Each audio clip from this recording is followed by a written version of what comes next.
Guys, I'm here with Len and Eve. Unfortunately, Chelsea haven't come away with a cup, but are you encouraged by how you guys performed today? I think second half and extra time, we probably deserved to win. It's surprising that the two players who missed the penalties, probably in advance, you'd be thinking they were actually the ones who would score. So yeah, disappointing, but it wasn't 6-0, was it? Yeah, yeah. A lot worse. I know. Yeah, so it wasn't 6-0. I mean, it wasn't 4-0 against Bournemouth. Yeah. You lost 2-0 against Arsenal. You came out the cup against Manchester United the other day. Shows how good these players can play if they really set their hearts. But I mean, I thought today, you know, Sarri set out for you guys to be defensive, but to catch them on the counter. Yeah. You had a few opportunities. Kante missed a chance. Good chance. Do you guys think you can turn this performance into a positive? Yeah, I'd say we can. Like, I'd say we can definitely look at the positives from the second half and the extra time as well. Like, we definitely, I think, had the advantage in second half. I know we were quite defensive in the first half, and obviously they had dominant in the possession, and they were mainly in the half. But I think there's definitely positives we can take from it. And when it goes to penalties, you can always kind of look at it as it's a lottery, isn't it? It's a lottery, yeah. It's never. If it goes to penalties, we would definitely win. I thought so as well. Yeah. I thought it looked like it was a game where you guys frustrated City.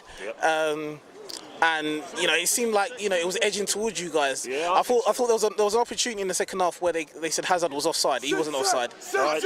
Apparently it's not offside at all. Yeah, I've seen it. Yeah, Dan said that we're offside. We're not sure about the VAR because apparently what he should have done, according to VAR, is let him go through, and then if he scores, you pull it back. But obviously they didn't do that, and VAR showed clearly that he was onside. So lots of things to sort out in VAR, as we know. Yeah. It's still a new thing though, so obviously it's still a thing that referees are working with. It is disappointing. I mean, on Monday night there was a lot of distaste for Sarri on Monday. I was down there on Monday, and a lot of your fans were like, "Sarri, he needs to go." Do you think? Do you think it's a culture that your club needs to change? Because you guys love sacking managers and appointing a new one when it doesn't go well, but sacking managers goes hand in hand with us with winning trophies. Right. Yeah. I've been a fan since late 60s, and obviously for 30 years we didn't win anything. Yeah. So getting rid of managers actually coincides now with winning trophies. If Sarri or anybody was said, right, 3 years you're going to finish 10th, but you're going to bring through loads of youngsters, and you might creep up the league, get in the Champions League, I think most Chelsea fans would actually say, yeah, that's fine, because we want to see Callum Hudson-Odoi, and we want to see Mason Mount come back, and we want to see those players playing. But obviously, reputation we brought up in the last 12-15 years, if we don't win a trophy, we're failures, basically. manage it goes.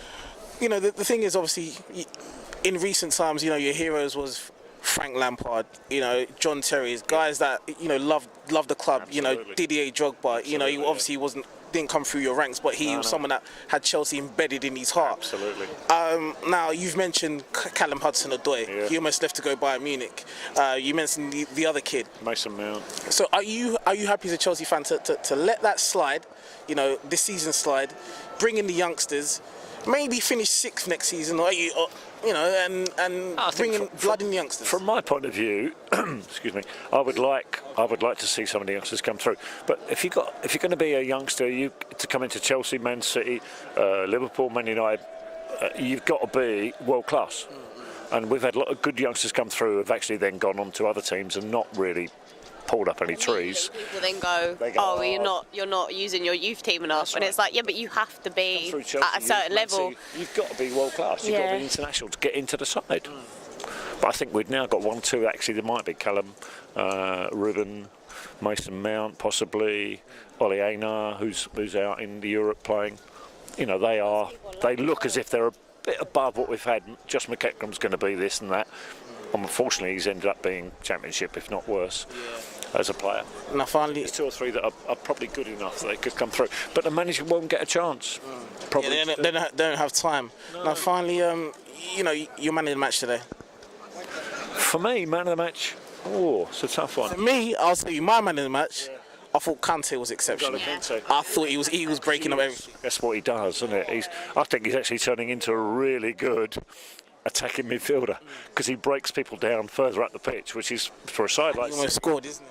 doesn't happen very often. Yeah, he was good. Loftus-Cheek, I know he's injured, but I feel like he should have come on a lot earlier because you can tell immediately when he comes on the pitch that he makes this massive difference. Same with England when he came on for England in the World Cup.